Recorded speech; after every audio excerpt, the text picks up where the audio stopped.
రోజుకు 1000-1500 పని వరకు చేసుకుంటాం. 60, 70, 80 ఏళ్ళు బతికేటోడు 40 ఏళ్ళు 50 ఏళ్ళకి మెద అయిపోతాం పని. అన్న మీ పేరు? అత్తయ్య సత్తయ్య. ఎన్ని సంవత్సరాల నుంచి చేస్తున్నారు ఈ పని? 30 ఏళ్ళ సంది చేస్తున్నాం. నుంచి డాడీ, మొత్తం మా తాత అందరి నుంచి ఇదే పని మాకు. అంటే మళ్ళా ఇది కాకుండా వేరే ఇంకేమైనా చూసుకుందాం అన్నట్టు ఎప్పుడు రాలేదా మీకు? ఏం రాలేదు సార్, ఇదే మా పని. చెన్లు కూడా ఉన్నాయి కానీ చెన్లలో అంత ఆమ్దాని లేదు. ఇదే చేసుకుంటాము. రోజుకు 1000-1500 పని వరకు చేసుకుంటాం. 1000 నుంచి 1500 అంటే లాభం ఉంటుంది, మళ్ళీ లాభం ఉంటుంది సార్. అంటే ఆడ ఉన్న కుండల లాంటివి రోజుకి ఎన్ని వరకు చేస్తుంటారు ఇట్లా?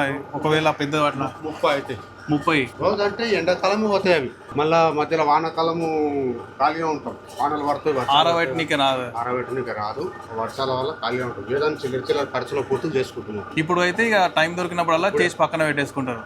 మరి ఈ మట్టి ఎట్లా దొరుకుతుంది మీకు? అంటే మీ పొలం ఏమన్నా చెరువులలో తెచ్చుకుంటాం. మాకు చెరువు ఉన్నది, ఆ చెరువులలో తెచ్చుకుంటాం. అంటే చెరువు లోపల ఉన్న మట్టిని తీసుకో, దాంతోనే అవుతుంది. మామూలు బంక మట్టి ఒక చెరువుది కాదు, 2-3 చెరువులు కలుపుతాం. 2-3 చెరువులు తెస్తాము. ఎర్ర మట్టి అని ఉన్నది, అది ఆ మట్టి ఈ మట్టి 3 రకాలు కలుపుతాం. కలిపి తయారు చేస్తాం. పక్కనికి తిన్నికి అన్నిటికీ సరిపోతున్నాయి దీనికి వచ్చే పైసలు? అట్లా చేసుకుంటే సరిపోతుంది, ఖాళీ చేయకపోతే సరిపోవు అన్నట్లా. ఇప్పుడు రోజు ఇది మట్టిది ఇట్లా పట్టుకుంటారు కదా, ఇట్లా చేతులు వంటేసుడు అట్లాంటి ఏమి ఇబ్బంది అయితే సార్? అయితే మంట అవుతుంది, పలికి పగిలిపోతాయి చేతులు. ఇక దానికి ఏదో మందు రాసుకుంటాం, టక్క చేసుకుంటాం. ఇక చేయకపోతే నడవదు కదా, చేస్తేనే వస్తుంది. ఇక రోజు ఇక కుండలు చేసుకొని ఇవి ఆరబెట్టి మళ్ళీ అంటే తాండ్రుల జాతర అట్లా అవుతున్నప్పుడు ఏమైనా తీసుకొచ్చి పెట్టుడు అట్లా ఏమైనా ఉందా? జాతరకు అడిగితే ఇస్తాం, హోల్సేల్లోనే అమ్ముతాం ఇంటికాని. అసలు డైరెక్ట్ అంటే షాపులు బయట డైరెక్ట్ షాపులు పట్టుకుంటాము. 4-5 షాపులు పట్టుకుంటాము. ఏ షాప్కి ఎవరు ఏం మాల్ చెప్తే ఆ మాల్ చేసేస్తాం. ఆర్డర్లు ఉంటాయి. అంటే మామూలుగా తీసి పెట్టుకొని ఈడికి వచ్చి కొనేటోళ్ళు అట్లా ఏమైనా ఉందా? చిల్లర వచ్చి తీసుకుపోతాం.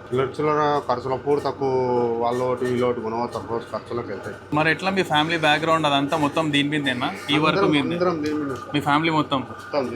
అయితే రోజుకు ఒక 30-40 వరకు కుండలు చేసుకొని పెట్టేసుకుంటారు. అంటే పెద్దవి చిన్నవి అట్లా ఏమన్నా? అట్లా చిన్నవి అంటే అవి ఉట్టి ఒక్కొక్క సెట్ అవి చేస్తారు. అవి పిల్లవాడు వేరే పిల్లాడు చేస్తారు. అచ్చా, మీకు మళ్ళా కింద వర్కర్లు ఉన్నారు చైనీకే కూడా? చైనీకే ఉన్నారు, చేస్తారు. ఒక్కొక్కరు ఒక్కొక్క టైప్ చేస్తారు. ఏ ఐటమ్ చేయకుండా అంటే ఆ ఐటమ్కు మంచి ఉంటాడు, ఆ మంచి పిలిచి చేపించుకుంటాం అవసరం. మరి ఎట్లా మీ నెక్స్ట్ జనరేషన్ ఏమనుకుంటున్నారు దీని గురించి, ఈ వర్క్ గురించి? పిల్లలు అయితే ఇప్పుడు చదువుకుంటున్నారు. ఏం చేసినా మా వారికి పని అంతే. పిల్లలు అంతే చేయరు. అంతే ఆఫీస్ జాబుల గురించి తిప్పలు పడుతున్నారు. చదివి జాబులు వస్తే అదే, లేకపోతే మళ్ళీ ఇదే పని. దీంట్లో ఏం తప్పు ఉందన్న? ఇదే పని అంటే మంచిదే ఉన్నది. ఎవరు కానీ జర యాస్త చాలా అలసిపోతాం అన్నట్లు ఈ పని చేస్తే. 50, 60, 70, 80 ఏళ్ళు బతికేటోడు 40 ఏళ్ళు 50 ఏళ్ళకి మెద అయిపోతాం. పని చేసి అలసిపోతాం సార్. ఇది చాలా అలసిపోతాము.